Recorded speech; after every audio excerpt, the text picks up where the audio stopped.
Okay, listen, it's not that difficult, Fred said with increasing frustration to his council of comrades.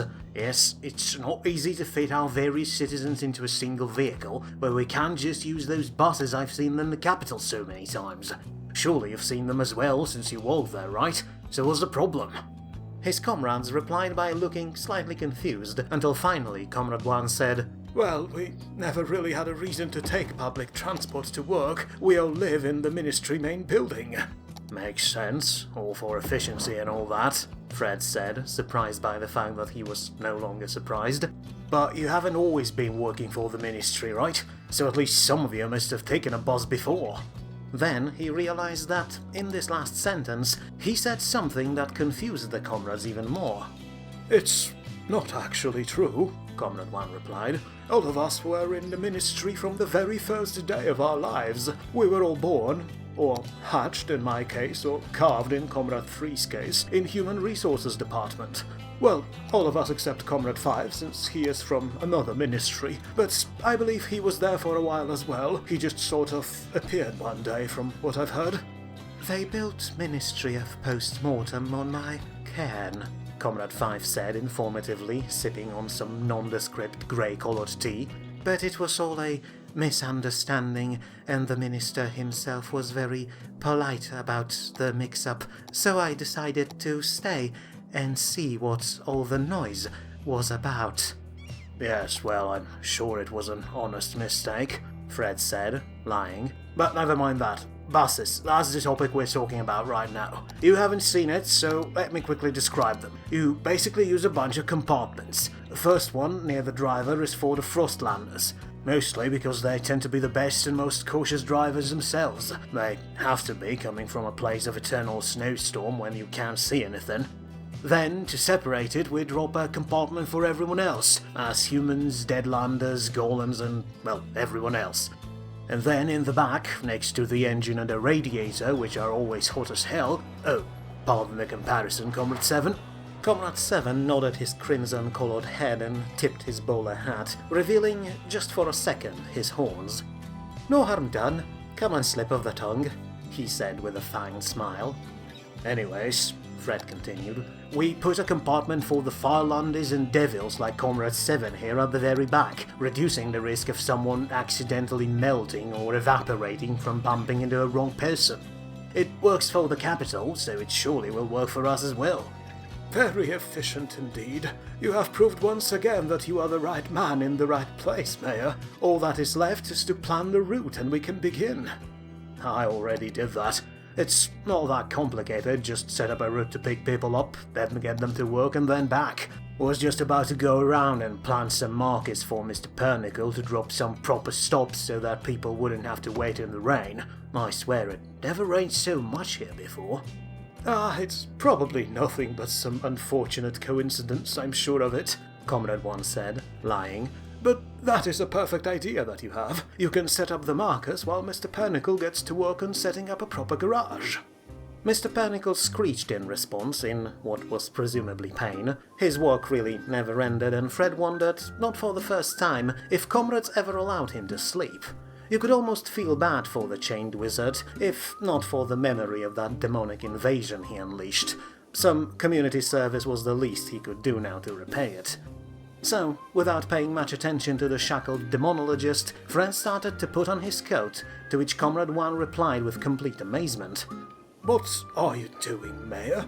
I hope you're not planning to just go out there by yourself. If you wait just a moment, your appointed car will arrive to deliver you to wherever you want." Fred took a long look at the tentacled bureaucrat and saw nothing but genuine concern, so he said, "I can take care of myself. I was a soldier, in case you have forgotten." "Yes, but you were an officer. It simply doesn't befit a man of your rank to—" "I started as a private, Comrade 1, Fred interrupted.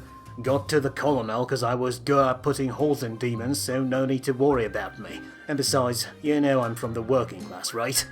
"Of course, but does that mean anything?" "It means I have opinions on people who need to be driven around by fancy chauffeurs. Not very good opinions. Besides, we can just say I'm going for an unexpected inspection of the farms or something. I'm sure you'll figure out how to put it in papers." And with that, he slammed the doors behind him, got on his motorbike and left for a pleasant drive around the city, as pleasant as it could be with traffic still chaotic and uncoordinated. Fortunately, Fred's bike was an old army machine, and a machine gun strapped to it discouraged any crazy drivers from getting too close.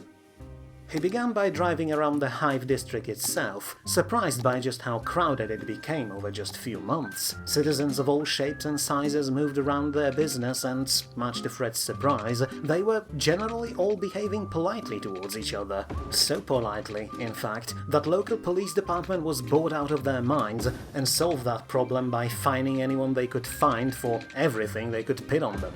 Then he drove south to the agri-district, which was growing nicely both in terms of actual food and income. Sure, there were some cases of clones trying to escape, but they were always swiftly captured and turned into Deadlander Meat Surprise Special, favourites of his wife.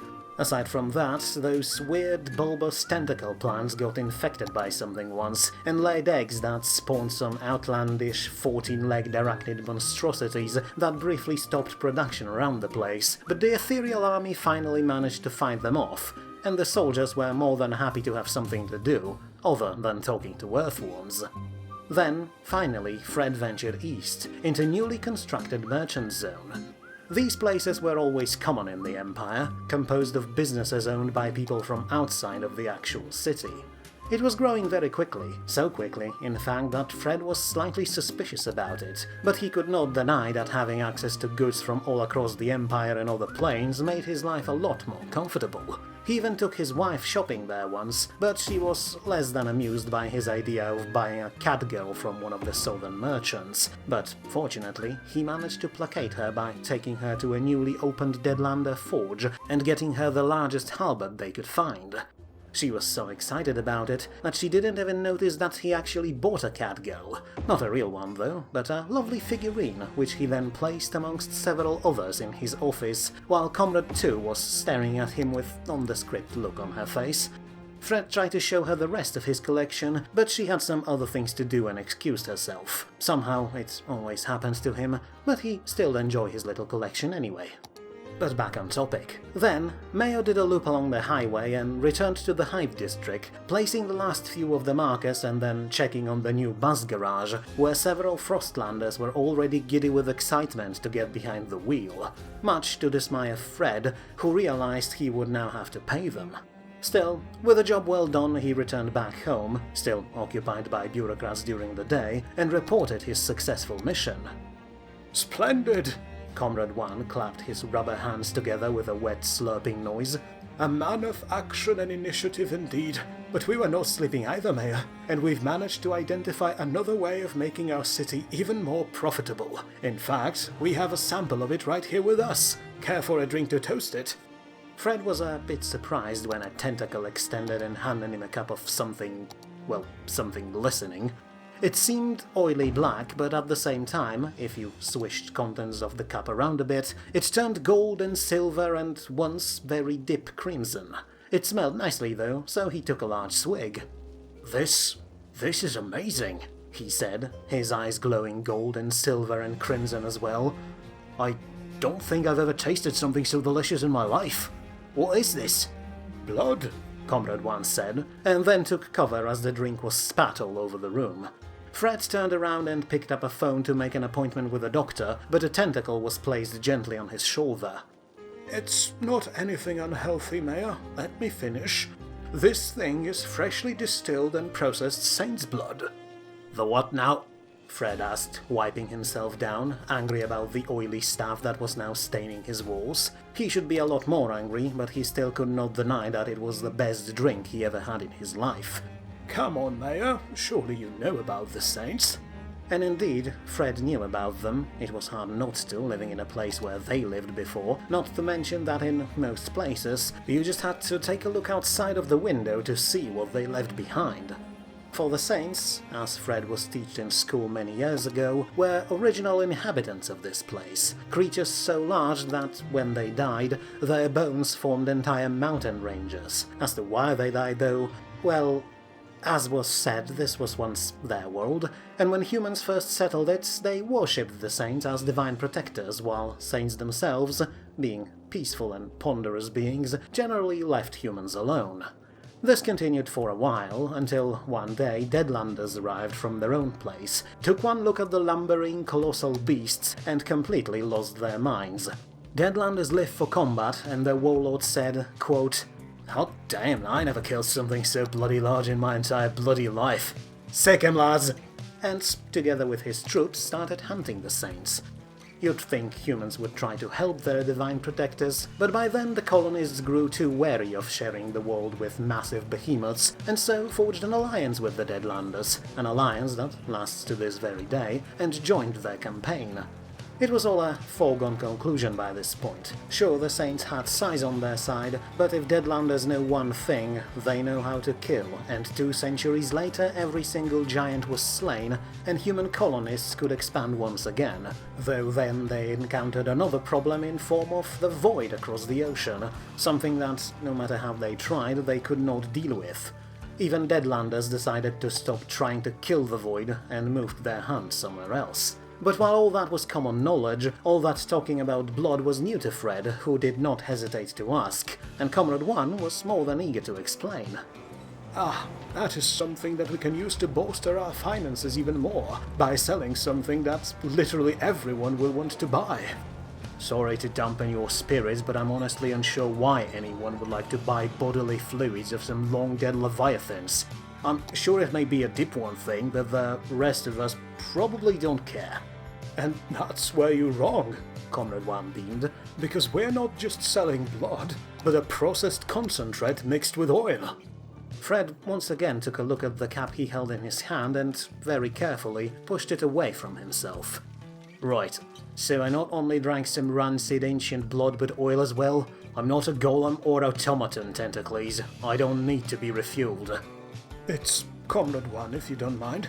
And it's not at all about fueling you or not, but about its other effects. Normally, the blood itself was used in alchemy by monster slayers, but with all the new tech we have, every soldier is now a monster slayer, something that you are the best proof of. But some months ago, a delegate from Ministry of Plentitude accidentally mixed it together with oil during some very convoluted paperwork control procedure and discovered it had amazing qualities, especially when properly processed. And what you drank, Mayor, was the best, most pure concentrate that we managed to dig up, for, as it happens, we're not only set up almost exactly on top of a dead saint, said saint also happened to die exactly on an oil field. But don't let my own opinion cloud yours. You should be able to feel the effects by yourself now. Fred listened to this whole explanatory tirade and, second after it finished, realized that he didn't actually understood or remembered anything from it. He looked at his hands, which were now a lot more colorful than usual, and tried to say something, but managed to only mumble some nondescript noises. His tongue, he felt, was now somewhere else, doing far more important things. "Yes, Princess," he finally managed to say. "I checked every library in the island and found not a single mention of this School of Friendship. I'm starting to think this School of Magic doesn't exist." "What? You're gonna find another student? Beside me or... Oh, okay. I'll wait outside." And with that, and with his perception of reality slipping further and further away, Mayor Frederick van der Zeggs dropped face first onto the floor.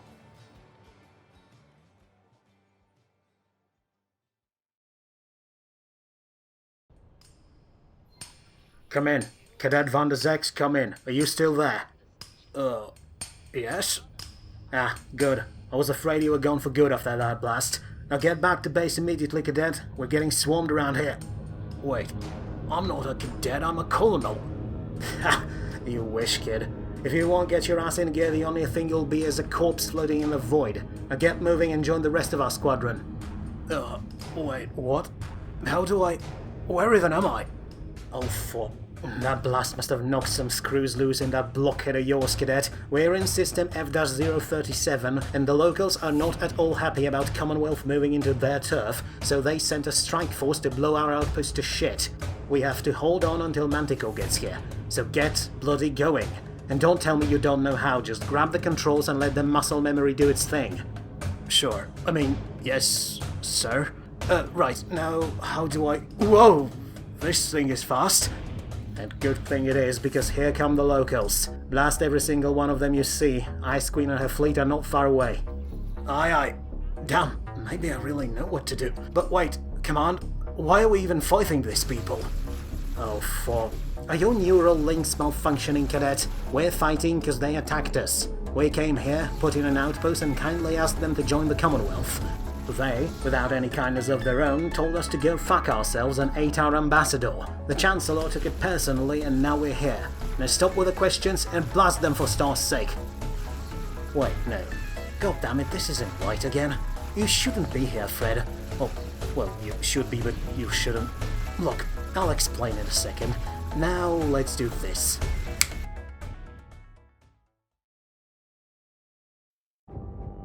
Wait, what the hell? What happened to me now? Ah, sorry there, Fred, old boy. You ended up in a wrong place and I tried to set you back on track, but I messed it up. But to be fair, I have no idea what I'm doing, so I think I deserve some leniency. Right, sure. But who the hell even are you, and what are you talking about? Ah, that second part is a bit complicated. Actually, first part is as well, but I think I can lead with it. I'm you. Well, no, not really. To be more precise, I'm a default version of you, a sort of template that exists between realities, a base upon which every other variant of Frederick van der Zex is built upon. Does it make sense so far? Not in the slightest. Perfect. Moving on then. As I said, I'm a base template, which means I just kinda sit around in the void with other templates doing nothing.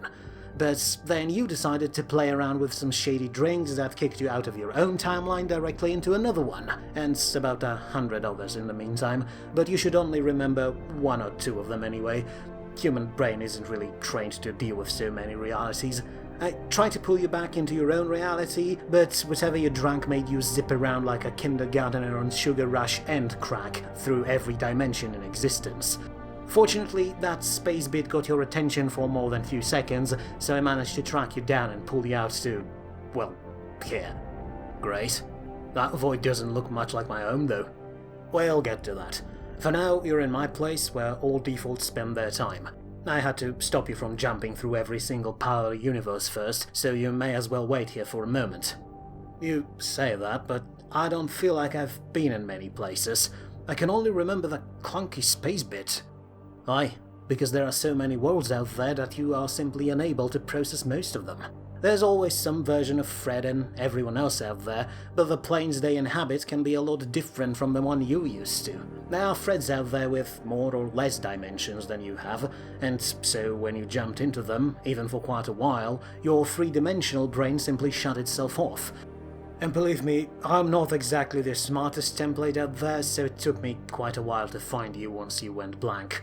Oh, and there's the right anchor. I'm going to send you home right now, but please, be careful what you put inside your body when you come back. There are some universes out there I'd really rather not visit, even just to pull you out of them. Like what? Like you don't want to know. Trust me on this, Fred. I know you better than you do. Now, don't drink whatever that was you drank ever again. Wait, no, that's not going to work and you want it. Then at least try to not drink so much of it, eh?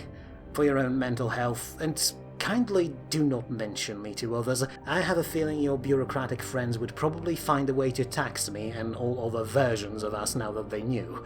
Now, off you go. Right, thanks me?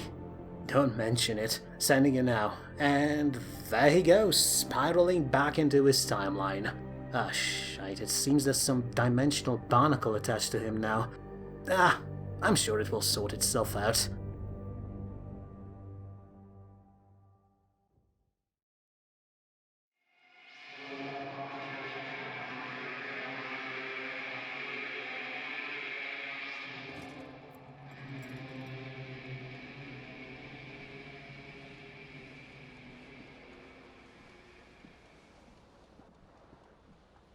Ugh, not again.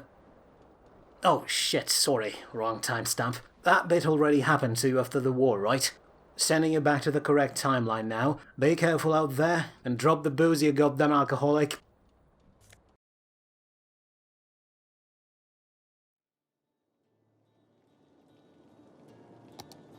There was a bit of a commotion in Mayor's house in Imperial Urban Zone F-037. Comrades from Ministry of Urbanization all stood around the bed, upon which their mayor, Fred van der Zex, lied motionlessly, giggling softly while staring at the ceiling with unseeing eyes.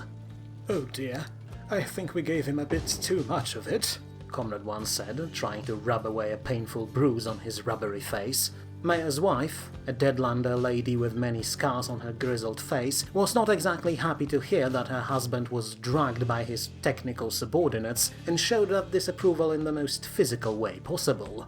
It took Comrade 2, another Deadlander lady, even more burly than Fred's wife, to drag her away, but it was still too late to stop her from chipping a bit of Comrade 3 away. He didn't mind it though, he could always grab some concrete and patch himself up in no time. "I thought we tested it before," the golem said, looking at the giggling mayor. "Is he some different form of humanoid that we are not aware of?" "No, he's 100% regular human. But then again, it may not be what he is or isn't, but what he has inside his mind. That thing that came out of there is a bit disturbing, I have to say." "Should that even happen?" Comrade 3 asked.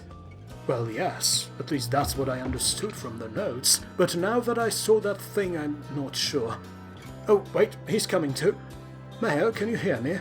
You've been lying in that bed for well over an hour now. This is way above the time limit of your approved break." Fred grunted and stopped smiling, wiping a bit of drool from his face. Then he got up, fell down again, and finally, after 3 tries and helpfully extended solid arm of Comrade 3, he managed to get himself mostly vertical. "I'm awake. Somehow, I think. But, no, what the hell was that? If you wanted to kill me, I'm sure there were easier, less convoluted and confusing ways," he said with military bluntness.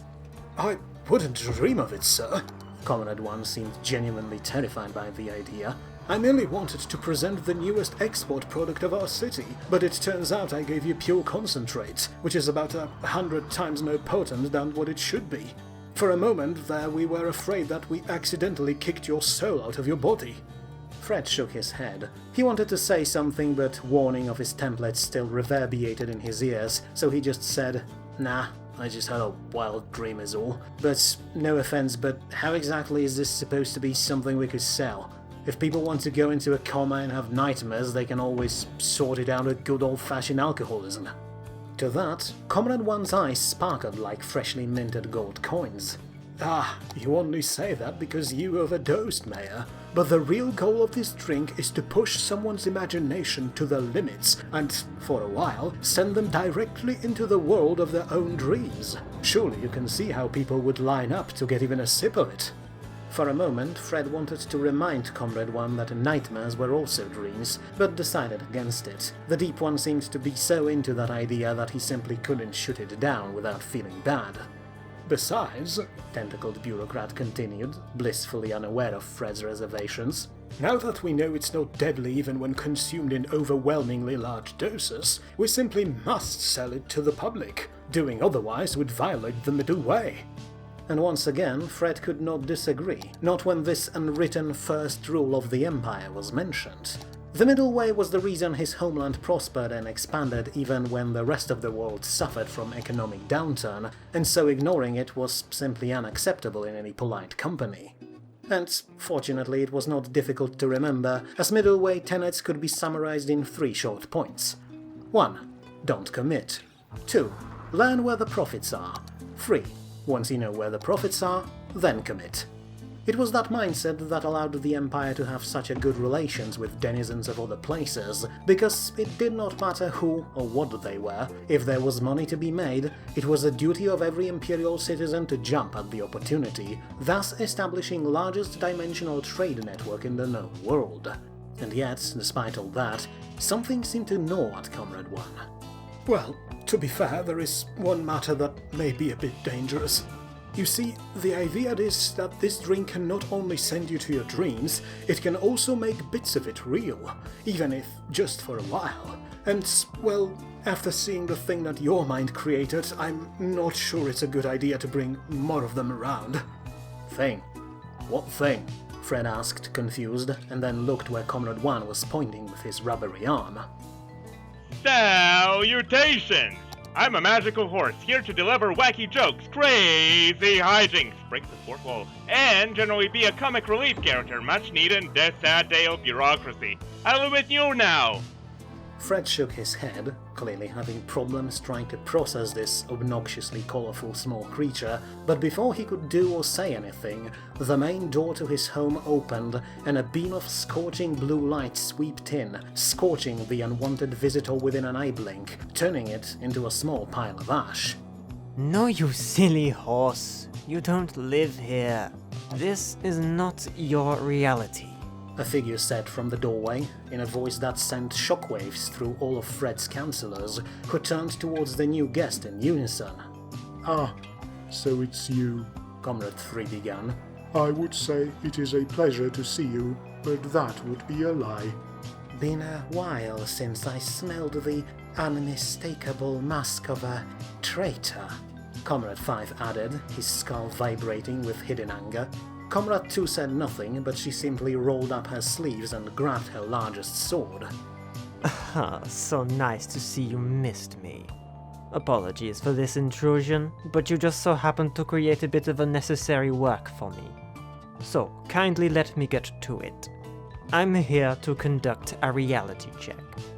The mayor, confused again, took one look at the visitor and then back at his comrades, which prompted the tentacle one to step forward. My word, where are your manners?